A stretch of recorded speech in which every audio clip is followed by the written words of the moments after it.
मुंबईसह राज्यात महानगरपालिका निवडणुकीनंतर आता सत्ता स्थापनेला वेग आला आहे.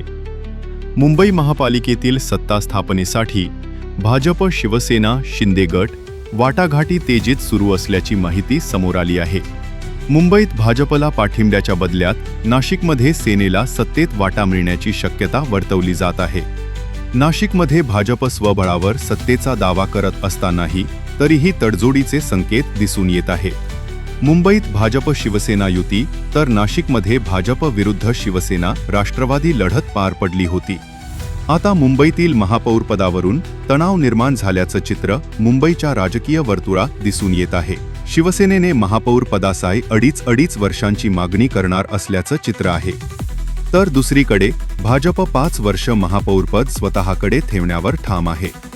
मुंबई महापौरपद भाजपकडे राहिल्यास नाशिकमध्ये सेनेला पदांची तडजोड शक्य आहे.